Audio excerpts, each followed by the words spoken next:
बिस्मिल्लाहिर्रहमानिर्रहीम, अस्सलाम वालेकुम। Live with doctor Shahid Masood के साथ मैं हूं सुमेरा सलीम। नाज़रीन, चीफ जस्टिस जाज अफरीदी साहब ने सुप्रीम कोर्ट में मज़ीद 2 जजों की तैनाती के लिए जुडिशल कमीशन का अहम इजलास तलब कर लिया है, जबकि दूसरी जानिब वज़ीर आला खैबर पख्तूनख्वा अली अमीन गंडापुर साहब ने कहा है कि मुल्क की सियासी इस्तेहकाम के लिए बानी पीटीआई को रिहा करना होगा।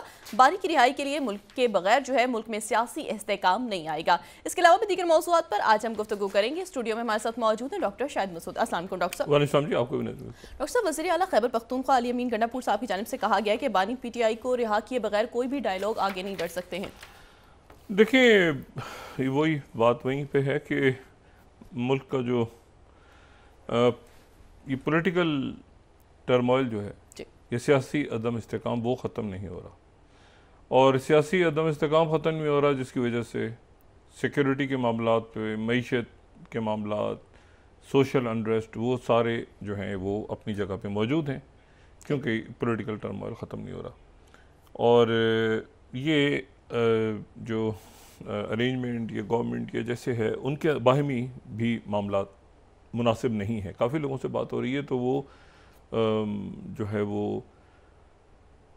पाकिस्तान पीपल्स पार्टी के तहफ़्फ़ुज़ात हैं, मुस्लिम लीग नून पे, मुस्लिम लीग नून के तहफ़्फ़ुज़ात जो हैं वो मुस्लिम लीग नून के अंदर शख्सियात पे भी हैं और पीपल्स पार्टी पे भी हैं। तो एक वो जिसे कहते हैं ना कि वो एनर्जी के साथ कुछ या तो रमज़ान की वजह से कुछ थकावट है या कुछ और वजूहत की बुनियाद पे वो कुछ बैटरी जो है ना वो कम नज़र आ रही है पूरी अरेंजमेंट में। जिस तरह काम होना चाहिए उस तरह से वो काम हो नहीं रहा। तो और ये सिक्योरिटी का क्राइसिस और फॉरेन पॉलिसी जो कि आपके और बड़े डिसीजंस आपने करने हैं सिक्योरिटी के हवाले से ख़ास तौर पे, और फॉरेन रिलेशंस, और फिर सोशल अनरेस्ट, और क्या होगा क्या नहीं होगा, क्या होगा क्या नहीं होगा, ये 24 घंटे ही चल रहा है। तो दुआ करते हैं कि जल्द से जल्द ये बहरान ख़त्म हो और रियासत इसमें से आगे निकले। हालात जो हैं वो इर्द गिर्द के दुनिया के अच्छे नहीं हैं, और वो इस बात का तकाजा कर रहे हैं कि पाकिस्तान जो है वो बड़े फ़ैसले करे और अहम फ़ैसले करे, और उसने करने हैं इंशाल्लाह। तो हम तो अपने अकाबरीन से गुजारिश ही कर सकते हैं कि भाई अपने फ़रोई मामलात को साइड पर करके ज़रा जो बाकी चीज़ें हैं उन पर ज़रा ध्यान दें। 2-3 बातें जो हैं वो बड़ी अहम हैं। एक तो जंगें हर जगह इस वक्त आसपास आप देखें तो कई जगहों पे बड़ी जंगें छिड़ी हुई हैं, और उसके साथ ही खाना जंगी भी हो रही है, ठीक है। और वो खाना जंगी जो है वो एक और मुल्क में खाना जंगी शुरू हो गई, और वो खाना जंगी जो है वो उस पर मैं अभी बाद में आता हूँ। लेकिन पहले तो मैं आपको ज़रा ये बताऊँ कि जो प्रेसिडेंट ट्रंप हैं वो उन्होंने एक बात दोबारा कहा है कि जो क्रिटिकल मिनरल्स हैं, क्रिटिकल मिनरल्स और रेयर अर्थ मिनरल्स में फ़र्क है भी नहीं भी है, तो उसको हम पहले डिस्कस कर चुके हैं। लेकिन चलें क्रिटिकल मिनरल्स कर लेते हैं, इसको ज़्यादा मुनासिब है ये इस्तिलाह जो है। तो वो क्रिटिकल मिनरल्स के हवाले से वो कहते हैं कि जल्द उनका मुआहदा जो है वो दस्तखत होने वाला है यूक्रेन के साथ। अच्छा, अब ये जो मुआहदा होने जा रहा है, ये मुआहदा ज़रा फैल रहा है काफ़ी ज़्यादा। ये फैलते फैलते जो है ये आगे बढ़ते बढ़ते इसमें जो है वो अब जो है वो पावर प्लांट भी आ गया है ज़बरदस्ता का, जो कल हमने बात भी की थी। और 4 पावर प्लांट्स हैं, अगर हम मैप में दिखा सकें अपनी हमारी प्रोडक्शन टीम, तो 4 पावर प्लांट्स हैं और 16 उसमें रिएक्टर्स हैं जो काम कर रहे हैं। और वो जो 16 रिएक्टर्स हैं उसमें से काफ़ी जो रिएक्टर्स हैं वो बंद हैं, और काफ़ी जो रिएक्टर्स हैं वो यानी वो 6 रिएक्टर जो कि ज़बरदस्ता के इलाके में हैं वो तो ज़ाहिर है रशिया के पास हैं, वो बंद हैं। और बाकी जो प्लांट्स हैं वो पावर प्लांट्स, अच्छा ये दनीप्रो रिवर के बिल्कुल, ये पहले भी बात कर चुके हैं ना कि दनीप्रो रिवर जो है ये बड़ा इंपॉर्टेंट है। इसके बिल्कुल आप देखें तो ये इसके बिल्कुल साथ आपको ये पावर प्लांट नज़र आ रहा है, और ये न्यूक्लियर पावर प्लांट है और ये रशिया के पास है। अच्छा, इसको लेने की बात वो हुई है। ये पहले तो क्रिटिकल मिनरल्स तक था ना मामला। अब ये है कि प्रेसिडेंट ट्रंप ये चाह रहे हैं कि ये पावर प्लांट्स भी उनके पास आ जाएं। ये पावर प्लांट जो एक पावर प्लांट है ज़बरिस्किया का, ये सिर्फ ये पावर प्लांट जो है ये 20% बिजली फराहम करता है। न्यूक्लियर पावर प्लांट है सही। लेकिन ये 20% बिजली जो है यूक्रेन की देता है। तो अब इसका भी तकाजा हो रहा है, और उसके ऊपर आज ज़ेलेंस्की जो है उन्होंने कहा है कि नहीं मेरी तो बात ऐसी नहीं हुई, लेकिन ये है कि बहरहाल बात उनकी हुई है कि भाई अच्छा, वो प्रेसिडेंट ट्रंप का कहना ये है कि आपको सिक्योरिटी इस तरह से मिलेगी कि जब इन पावर प्लांट्स में, इन जगहों पे सब पे जाके अमेरिकन काम कर रहे होंगे तो फिर रशिया तो अटैक नहीं करेगा ना। तो आपको क्या ज़रूरत है कि आप यहाँ पे जो है वो अमेरिकन फ़ौजें मांग रहे हैं और यूरोपियन फ़ौजें मांग रहे हैं, जब हमारा अमला ही वहाँ हम ही लोग बैठे होंगे, वो हम ही चला रहे होंगे, तो फिर रशिया क्यों अटैक करेगा। अच्छा, लेकिन ये जो पावर प्लांट है ये तो रशिया के पास है, तो क्या रशिया से वापस लेके देंगे वो यूक्रेन को, या वो रशिया के पास ही रहने देंगे और वहाँ जाके इन्वेस्टमेंट करेंगे अमेरिकन? यानी अमेरिकन ये भी तो कह रहे हैं ना प्रेसिडेंट ट्रंप के, मैं रशिया में इन्वेस्टमेंट करेंगी कंपनियां और हम सेक्शन ख़त्म कर देंगे। सीमोर हर्श एक बड़े ज़बरदस्त जो है वो सहाफ़ी भी हैं और उनसे एक ज़ाती मरासम भी हैं। सीमोर हर्श से बहुत अरसे उनको दुनिया ने पढ़ा भी है, ज़ाती मरासम भी हैं सीमोर हर्श से। और सीमोर हर्श जो हैं उनका ये कहना है कि जी ये जो क्रीमिया का इलाका है, क्रीमिया का इलाका वो जो 2014 से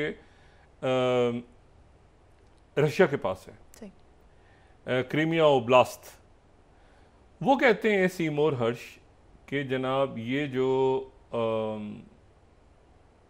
प्रेसिडेंट ट्रंप और प्रेसिडेंट पुतिन के दरमियान कहीं ये बात हो रही है कि इस जगह को क्यों ना हम दोनों भाई मिलके, ये दोनों सदूर मिलके यहाँ पे खूबसूरत सा ब्लैक सी पे रिसोर्ट बनाए, एक बहुत बड़ा होटल बनाए, वो आप ही के पास रहे बेशक, अमेरिका आके वहाँ इन्वेस्टमेंट करता है और ज़बरदस्त किस्म का वहाँ पे कोई ट्रंप होटल या कोई ऐसा रिसोर्ट, उसमें अमेरिकन, और जब हम मिला करें या आगे शी जिनपिंग को बुलवाया करें, वो आपको बताइए याल्टा वहीं पे है, याल्टा क्रीमिया में। तो वो ये सीमोर हर्श कह रहे हैं, सीमोर हर्श का कहना ये है कि प्रेसिडेंट ट्रंप और प्रेसिडेंट पुतिन के दरमियान किसी जगह पर ये बात चली है कि जी यहाँ पे आके इन्वेस्टमेंट की जाए और यहाँ पे एक आलीशान किस्म का जो है वो तामीर किया जाए। अमेरिका उसमें जो है वो इन्वेस्ट करेगा और इसमें जो है वो अच्छा, मैं यहाँ पे रशियन मीडिया को कोट करता हूँ, यहाँ पे चले जाएं तो सीमोर का आपको मिल जाएगा, या सीमोर की जो अपना उनकी वेबसाइट है उस पर चले जाएं, वहाँ आर्टिकल है। लेकिन ये आरटी वालों ने 30 सेकंड, अगर हम स्लाइड देखें ना तो 30 सेकंड स्लाइड में Trump eyeing Crimea as international resort, वहाँ पे इंटरनेशनल रिसोर्ट बड़ा खूबसूरत सा बने, और वो सीमोर हर्श जो है वो कह रहे हैं कि वो उसमें ट्रंप जो है इन्वेस्टमेंट हो। वैसे जगह बड़ी, मैंने ऐसा कहा ना कि वो अच्छा, वो कहते हैं कि आपके पास ही हो रशिया का इन्वेस्टमेंट बस मेरी, और मैं वहाँ हूँ तो आके मतलब हम मिला जुला उसका जो फ़ायदा वायदा होता है। अब रशिया का मीडिया खुद चला रहा है तो कहीं बात तो चली है ना आगे। खाली सीमोर कहते हैं ना, तो मैं शायद इसको कोट नहीं करता, लेकिन जो कि आरटी ने इस स्टोरी को पिक की है तो इसलिए बड़ी इंटरेस्टिंग बात है कि भाई ये सीमोर हर्श की जो स्टोरी है उसको आरटी ने पिक की है। अच्छा, तो एक तो बात ये हो गई। दूसरी जो बात है वो ये है कि इसमें क्रिटिकल मिनरल्स से आगे मामला चला गया, अब ये चला गया ये न्यूक्लियर पावर प्लांट्स तक। अब न्यूक्लियर पावर प्लांट्स पे और साथ ही प्रेसिडेंट ट्रंप जो है वो ये कह रहे हैं कि ये मुआहदा साइन होने जा रहा है। अब जनाब पीर के रोज़ 24 तारीख को रियाद में 2 इजलास हो रहे हैं, रियाद में 2 इजलास हो रहे हैं। एक इजलास हो रहा है रशियंस का और अमेरिकन का, जो 23 को होना था ना वो एक दिन आगे चला गया है, 24 को चला गया। एक हो रहा है अमेरिकन का और रशियंस का, ठीक है, रशिया की टीम बैठेगी और साथ अमेरिकन टीम बैठेगी, और वो ब्लैक सी पे और ये सारे मामला से। लेकिन ये मैं ब्लैक सी पे भी आता हूँ थोड़ी देर में, मैं कई दिनों से एक बात कह रहा हूँ और आज उस बात को मैं थोड़ा सा आगे बढ़ाऊंगा कि मैं वो बात क्यों कह रहा हूँ काफ़ी दिनों से। चले, लेकिन मैं 2 इजलास होंगे रियाद में 24 तारीख को, अमेरिकन और रशियंस, और एक होगा ये जो अमेरिकन और रशियंस वाला होगा, इसके पैरेलल एक और हो रहा होगा अमेरिकन और यूक्रेन के लोगों का, अमेरिकन और यूक्रेन, अमेरिकन और रशिया। लेकिन अमेरिकन और रशिया वाले में सारे फैसले हो जाएंगे, उसमें यूक्रेन को फिर बाहर कर दिया। उनकी टीम को कह दिए कि आप रियाद आ जाएं, लेकिन आप अमेरिकन से मिलेंगे, अमेरिका और रशिया की जो बात हो रही है उसमें मत जाइएगा। तो 2 इजलास रियाद में हो रहे हैं 24 तारीख को, ठीक है ना, अमेरिकन और रशियंस, अमेरिकन और यूक्रेनियंस। लेकिन यूक्रेन वालों को उधर झांकने की इजाजत नहीं है, तो फैसला उधर हो जाएगा अमेरिकन और रशियंस के दरमियान। अच्छा, अब मैं जो बात काफी दिनों से कह रहा हूं, मैं ही कह रहा हूं कि जो ओडेसा की का जो ब्लैक सी का जो आखिरी एक इलाका थोड़ा सा रह गया है मोल्दोवा से पहले, वहां पर ये कोशिश होगी कि मुकम्मल सीज फायर से पहले, अभी तो पार्शल सीज फायर पे पता नहीं, सीज फायर है, पार्शल सीज फायर है, कोई क्या है, कोई सेमी सीज फायर है, कुछ अजीब सा सीज फायर है। रशिया जो है उसने, ये जब तक साइन नहीं होगा ना, जब तक मुआहदा दस्तखत नहीं होगा, तो रशिया ने बॉम्बिंग, रशिया के स्ट्राइक्स बहुत ज़्यादा बढ़ गई हैं।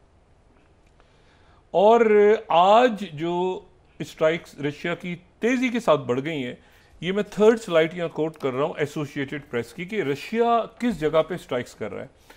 थर्ड स्लाइड अगर देखें तो Russian drone strike Ukrainian city of Odesa, यानी अंडर, ये मैं बिल्कुल ये बात बहुत दिनों से मैं कह रहा हूँ कि रशिया का जो एक अब ओडेसा का जो इलाका है, अगर नक्शे पे आप देखें तो ओडेसा वो जगह रह गई है जो अगर रशिया वहाँ आ जाता है तो लैंडलॉक बन जाती है।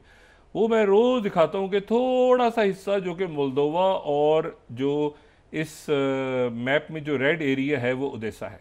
यहाँ पर अगर रशिया आ जाता है तो इसका मतलब है कि यूक्रेन की एक्सेस जो है वो ब्लैक सी तक ख़त्म हो जाती है। इसकी इतनी इम्पोर्टेंस है, और इसीलिए इस वक्त जो है वो रेडियो फ्री यूरोप को अगर देखें, fourth, Russia strikes cut power in fourth slide Odesa.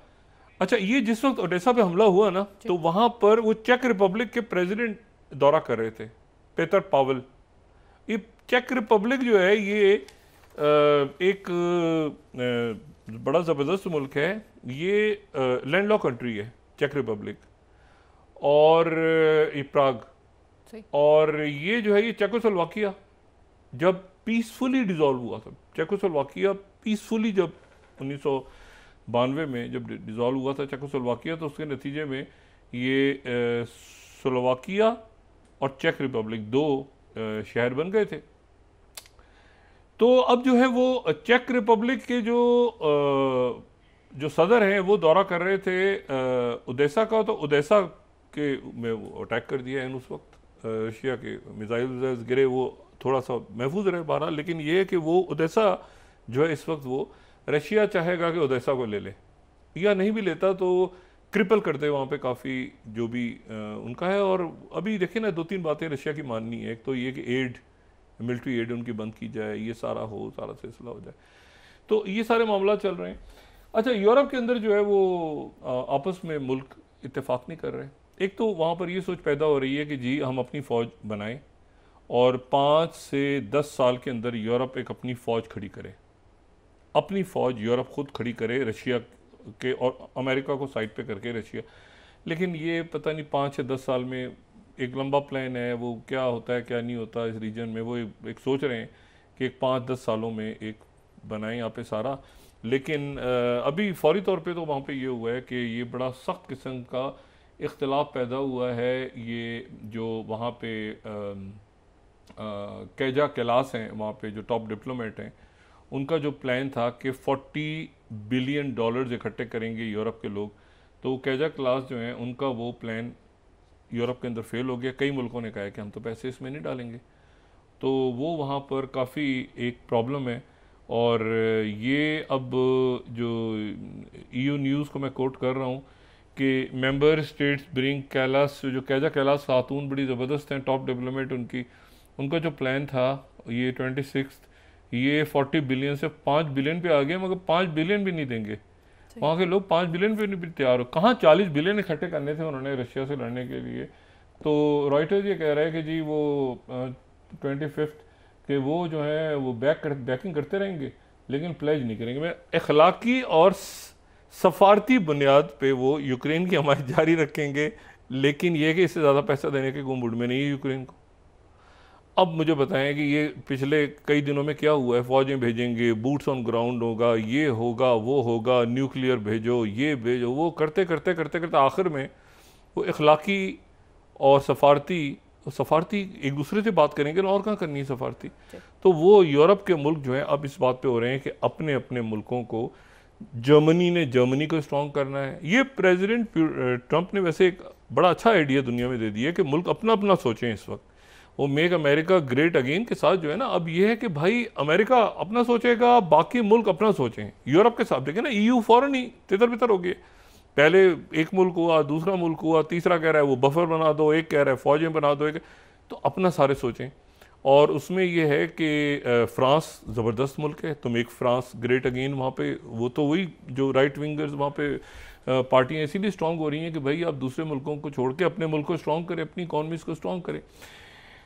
तो वो नेटो माइनस, यानी माइनस अमेरिका नेटो बनाने पे भी एक आइडिया है, लेकिन वो जब उसमें कौन इतना डिफेंस बजट डालेगा जब आपकी वहाँ पर गैस के मसाइल हैं। वो नॉर्थ स्ट्रीम 2 उड़ा दी, फिर उसके बाद वो सेंक्शंस लगे। अब ये कि सेंक्शन जैसे खुलती हैं, तो कल भी मैंने बात की थी कि वो $300 बिलियन फौरी तौर पे आपने देने होंगे रशिया को, यूरोप ने।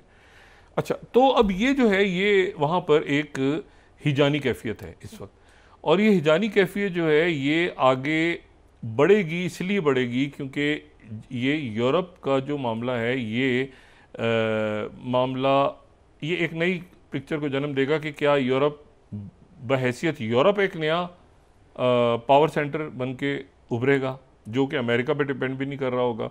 अच्छा, जो फिर वो डिपेंड किस पे कर रहा होगा? रशिया पे कर रहा होगा। तो फिर तो रशिया ही आगे आ जाएगा, क्योंकि रशिया के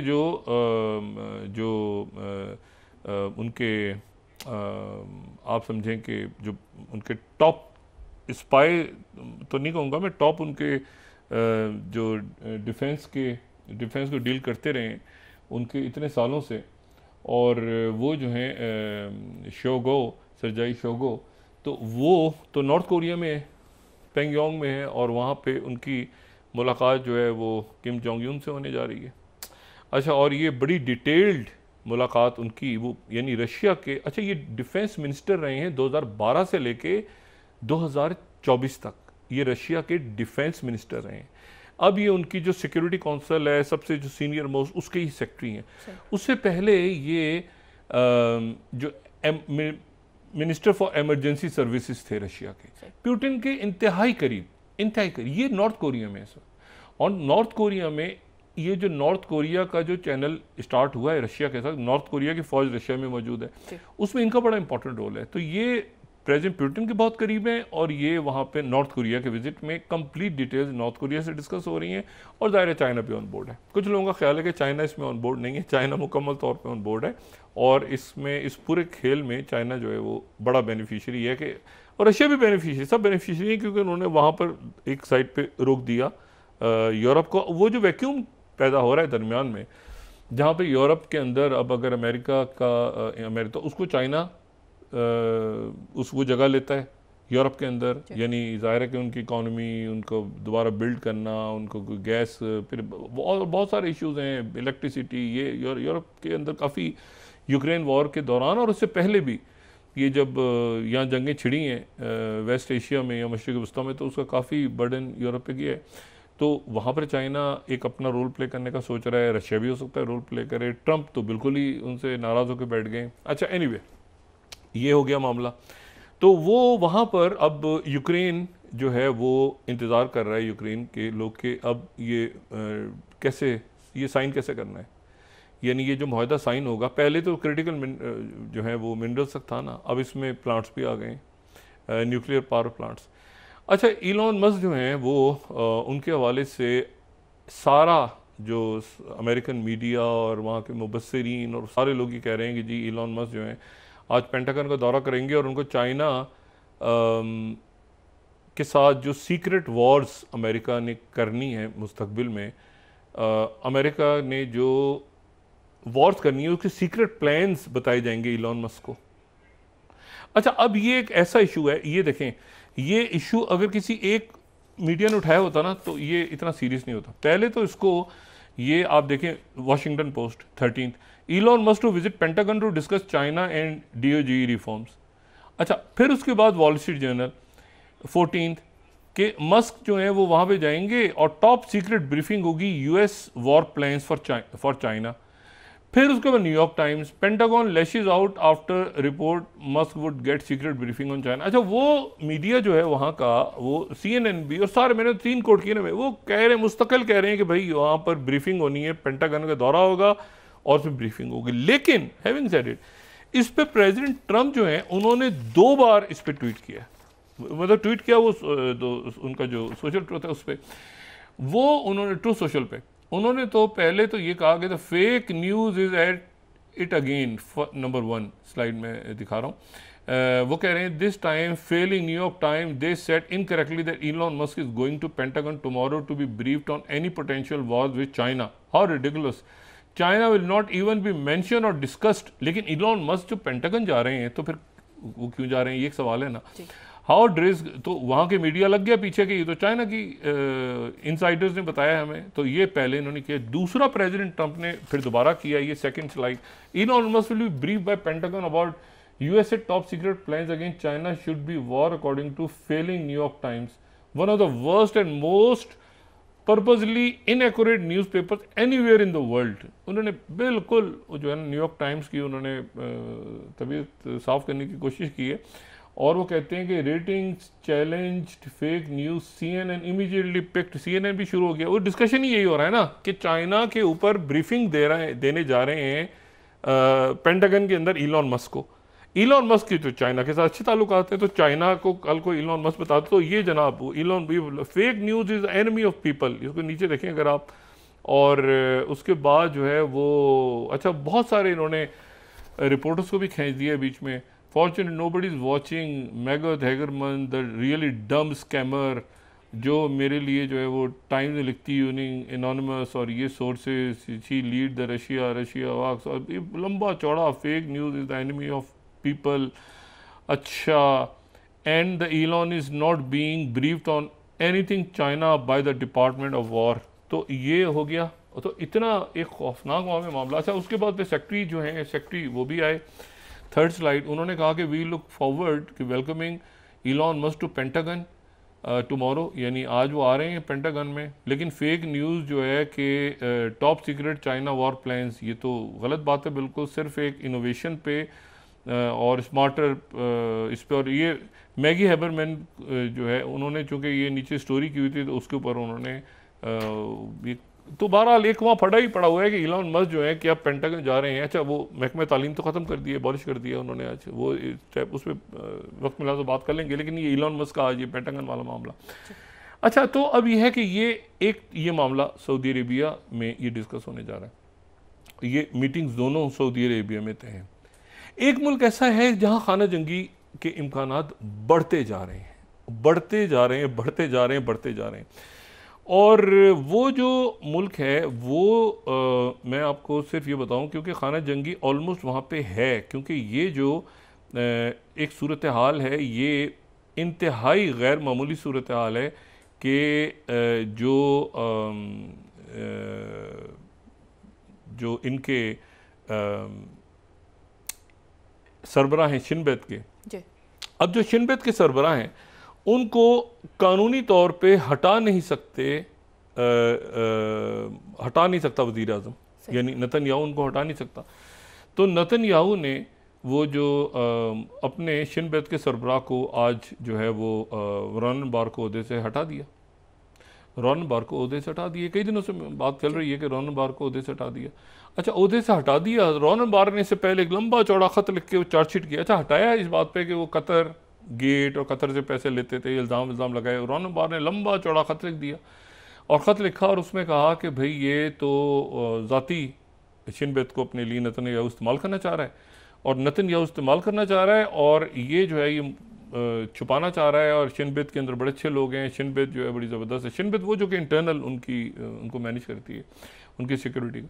और उन्होंने चार्जशीट कर दिया कि ये तो वो अटॉर्नी जनरल ने कहा कि नहीं हटाया जा सकता। इन्होंने नेतन्याहू ने फिर कहा कि नहीं मैं तो हटाऊँगा, इन्होंने फायर कर दिया। वो जनाब उनकी जो आज अदालत है सबसे बड़ी इसराइल की, उसने बहाल कर दिया शिन बेत के सरबराह। अब जनाब फड्डा पड़ गया। अच्छा, फ़ौज ने अपना जो वज़न है वो डाल दिया शिन बेत के पीछे। फ़ौज जो है उसके सर जैसे ही वो बहाल हुआ तो फ़ौरन ही फ़ौज का जो सरबराह है इसराइल की फ़ौज का, वो शिन बेत के सरबराह से मिला रॉम बार से, और उसने कहा कि अच्छा जी सिक्योरिटी और मुल्क देखें आगे पीछे ये बताएं बाएँ। अब उनका जो वज़ीर है वो कह रहा है कि हम तो गज़ा में जाएंगे, गज़ा के अंदर ये करेंगे वो करेंगे। फ़ौज उनकी ये रॉन बार के साथ खड़ी है और ज़ाहिर है कि वो अमेरिका भी फ़ौज के साथ ही डील कर रहा है। तो वो एक नेतन्याहू एक अजीब पोजीशन में चले गए कि भाई अब क्या करना है, फंस गए नेतन्याहू। अच्छा, अभी वो ये सारा दिन ये बात हो ही रही थी कि भाई अब हम गज़ा के ऊपर आज दोबारा करेंगे हमला और ये करेंगे वो करेंगे। अचानक थोड़ी देर पहले हमास की तरफ से बयान आ गया कि हमारा स्टीव विटकॉफ से रब्ता है, और कोई ना समझे हमारा रब्ता ख़त्म हो गया। हमारा रब्ता थोड़ा सा मुनक़ता हुआ था, स्टीव विटकॉफ से हमारा रब्ता है, और वो जो प्लान है स्टीव विटकॉफ का उस पर बात आगे चल रही है। स्टीव विटकॉफ के प्लान पे आगे बात चल रही है, और स्टीव विटकॉफ का जो प्लान था कि जी इसमें अच्छा वो गुफ्तगू थी जिसमें नेतन्याहू बाहर थे, तो नेतन्याहू ने आके वो बीच में 600 लोग और शहीद कर दिए, और 600 लोग शहीद कर दिए क्योंकि वहाँ से हमास की भी कंडीशन थी कि ये पहले फ़ौज निकालें और ये इस तरह से होगा ऐसे होगा। लेकिन वो ज़ाहिर है कि एक प्रेशर हमास पे आया या वहाँ पे शहीद हुए तो हमास भी दो कदम, उन्होंने कहा हमारा तो स्टीव विटकॉफ से रब्ता है। और उसमें ये कि वो अमेरिकन को कितने यरगमाली छोड़ने हैं वो सारा वो बहाल है अपनी जगह पे, और उसके प्रोग्रेस हो रही है। अच्छा, इसी दौरान इन्होंने कहीं से खबर चला दी कि वो मिस्र के अंदर वो पता नहीं कितने लाख जो हैं फ़लस्तीनी वहाँ पे हो रहे हैं। इजिप्ट ने बड़ा सख्त रिएक्ट किया उसके ऊपर। उन्होंने कहा कि ये तो स्टीव विटकॉफ के साथ राब्ते में, और ये मिस्र का तो प्लान है वो प्लान आगे बढ़ रहा है। मिस्र का प्लान था ना कि इस तरह से यहाँ पर मुख्तलिफ जोन्स बना दिए जाएं और गज़ा में फ़लस्तीनी गज़ा में ही क़याम करें और वहीं पे सारी बातचीत हो। अच्छा, तो वो हमास ने कह दिया हमारा तो स्टीव विटकॉफ से रब्ता है। स्टीव विटकॉफ से रब्ता होगा तो ये सऊदी अरेबिया, तो ये पूरा जो पीस प्लान है जो कि इजिप्ट ने पेश किया, ये अमेरिकन और रशियन तो आई सऊदी अरब में रहे, और सऊदी अरेबिया सबसे ज़्यादा सपोर्ट कर रहा है इस पीस प्लान को कि भाई ये दो रियासती हल जो है इसके सऊदी अरेबिया, जॉर्डन, इजिप्ट, तुर्की, पाकिस्तान भी उस ब्लॉक का हिस्सा है जो कि दो रियासती हल, और इसमें सारी दुनिया। अच्छा, फिर उसके बाद मैक्रों आ रहे हैं जनाब इजिप्ट, क्योंकि यूरोप भी है ना इसमें। मैक्रों बहुत बड़े सपोर्टर हैं इसके, फ्रांस बहुत बड़ा सपोर्टर है, जर्मनी, बरतानिया, ये सारे सपोर्टर टू स्टेट सोल्यूशन के। अब यह है कि वो जनाब वो आ रहे हैं कि अच्छा वो बजाय इसके यूक्रेन की एड वो यहाँ पर भेजने में ज़्यादा इंटरेस्टेड हैं अब यूरोप के मुल्क के। भाई ये कम से कम हमारा ये जो जंगें हमने छिड़ी तो नेटो के चक्कर में पड़ के मशरिक़ वस्ता में अपना नाम ख़राब किया, और अब ये ट्रम्प जाके अपनी सारी लाइनें फिट कर रहे हैं, तो हम क्यों ना जाएं मशरिक़ वस्ता में वापस। तो वो मैक्रों आ रहे हैं कि जी हम भी अगर कल को पैसा चाहिए होगा तो फ्रांस उसमें कंट्रीब्यूट करेगा, फ्रांस की कंपनीज करेंगी गज़ा की रिकन्स्ट्रक्शन में, वो इजिप्ट का दौरा करने वाले हैं। तो अब वक्फा लें ज़रा, ब्रेक के बाद एक और खाना जंग वक्फा लें जी। नाज़रीन वापस आते हैं छोटे से ब्रेक के बाद।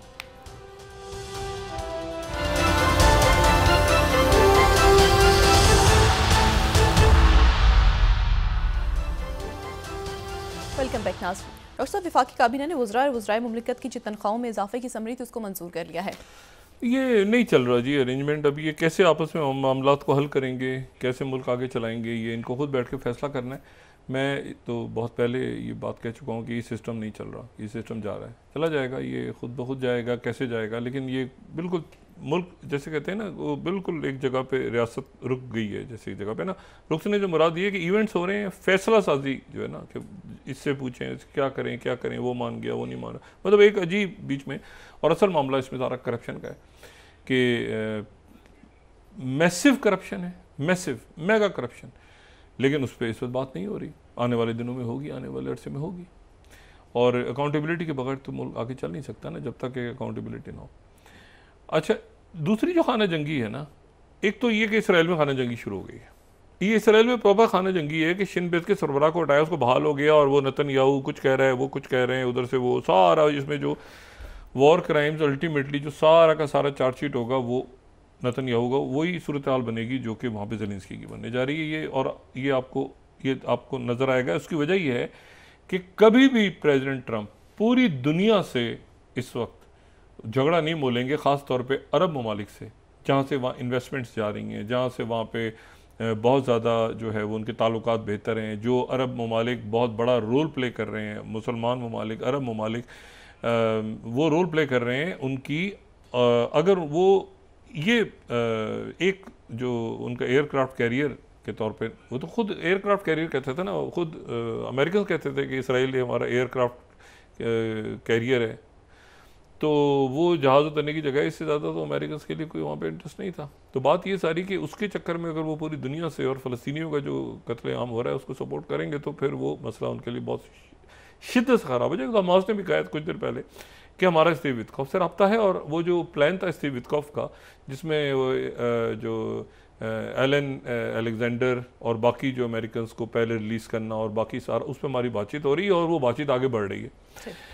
अच्छा, तो अब यहाँ पे सऊदी अरेबिया का रोल इंपॉर्टेंट हो गया, यूएई का इंपॉर्टेंट, कतर का इंपॉर्टेंट, लेकिन इन सारे मुल्कों के दरमियान एक बात ध्यान में रखें कि जो सूडान की खाना जंगी है ना, सूडान की खाना जंगी को एक्सक्लूड नहीं करना, क्योंकि उसकी वजह यह है कि सऊदी अरेबिया मीडिएट करवा रहा है।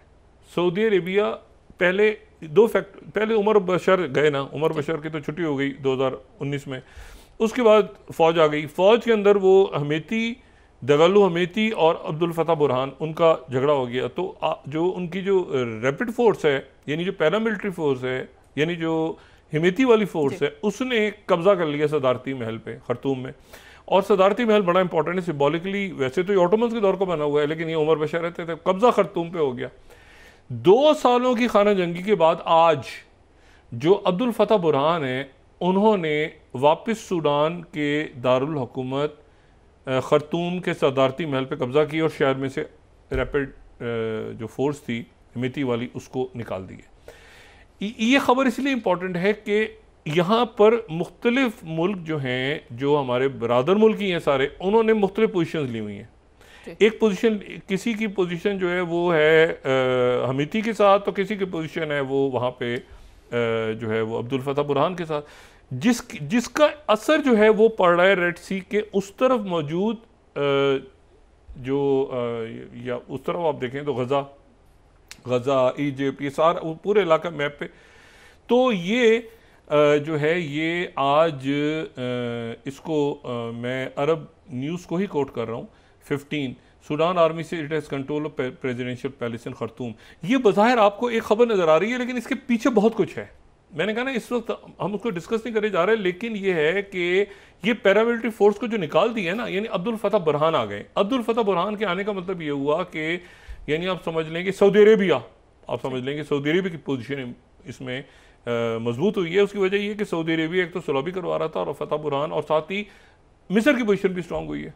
मिस्र की भी अब्दुल फतह बुरहान के, लेकिन कुछ मुल्क जो उधर थे, कतर से अलग हो गया हुआ था बहुत अर्सा पहले, ईरान भी अलग हो गया होता है इस मामले, कुछ मुल्क ऐसे इधर उधर थे। तो अब वो उसका असर पड़ रहा था जो गजा का सीज फायर प्लान है और आगे पोस्ट वॉर आगे कैसे। तो ये अब वहाँ की एक जो खाना जंगी है उस पर नज़र रखना बड़ा ज़रूरी है कि एक तो इसराइल में खाना जंगी है, दूसरी खाना जंगी क्या सूरत अख्तियार करती है। सबसे अच्छा तो ये है कि जो पीस प्लान सऊदी अरेबिया ने पेश किया है वहाँ पे, कि दोनों यूएई ने भी पेश किया, बाकी मुल्कों ने भी, कि ये अब्दुल फतह बुरहान को और इनको आपस में बिठाया जाए। लेकिन मैंने आपसे कहा ना कि पोर्ट सूडान इसमें इंपॉर्टेंट है, जहाँ पे रशिया मामलात अपने तय कर चुका है।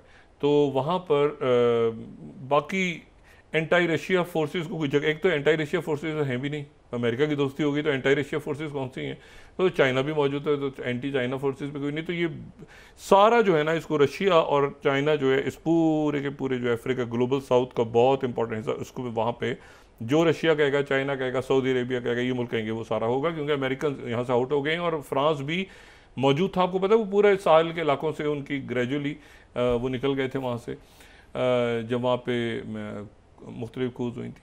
एनीवे, तो अब आ जाएँ आप वापस के, अब यहाँ पे क्या सूरत हाल बन रही है। सूरत, अच्छा, एक तो ये कि इनके जो चीफ सिक्योरिटी हेड हैं, ठीक है ना, सरजई शगोफ जो हैं, वो मौजूद हैं नॉर्थ कोरिया में, और नॉर्थ कोरिया को मुकम्मल तौर पर ब्रीफ कर रहे हैं और नॉर्थ कोरिया को बता रहे हैं कि भाई ऐसा है कि ये नॉर्थ कोरिया, चाइना, वो सारे ऑन बोर्ड हैं, सब उसके सब के सब ऑन बोर्ड हैं।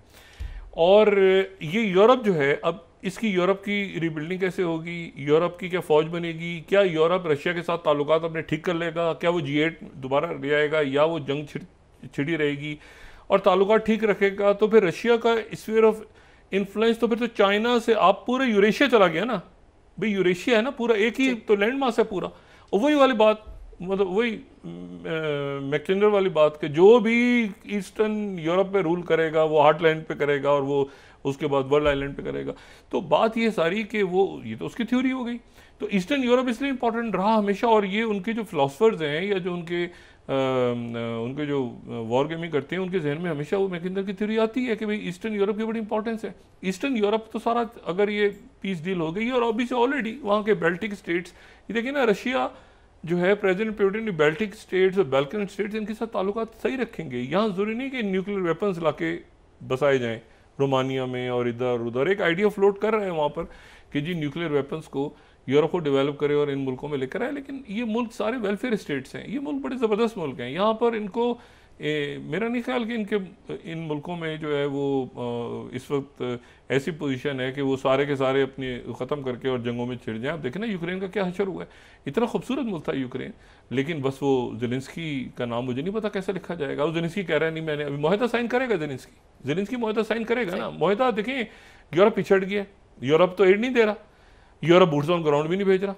अब मुझे बताएं कि वो अगर वो, और ट्रंप कह रहे हैं कि मैं तो क्रीमिया के रशिया में इन्वेस्टमेंट करूंगा, होटल बनाऊंगा बकौल तीमोर हर्ट्ज। तो अब इस पूरी पिक्चर में वो तो टोटल सरेंडर है। यही सूरत हाल डेवलप होगी यहाँ पर इसके साथ नेतन्याहू के साथ, क्योंकि उधर वो 2 महीने का उन्होंने खतरे का 2 महीने का टाइम दिया कि ईरान फैसला कर ले। ईरान के साथ रशिया खड़ा है, ये जहन में रखें। रशिया ने दोबारा ये बात आज इंडोर्स की है कि हम जो हैं वो ईरान के साथ खड़े हैं, और हमारी जितनी ट्रंप से बात हो रही है उसमें ईरान है मौजूद। ये मैं फिर दोबारा 20 ईयर्स राइट कोट कर रहा हूँ। ये आज रशिया ने दोबारा ये बात की है कि अमेरिका 28 स्लाइड अगर दिखा सके तो राइटर्स को मैं कोट कर रहा हूँ, वो कह रहे हैं कि हमारी जितनी अमेरिका से बात हो रही है, यानी अमेरिकन और रशियंस की, उसके दरमियान में ईरान मौजूद है।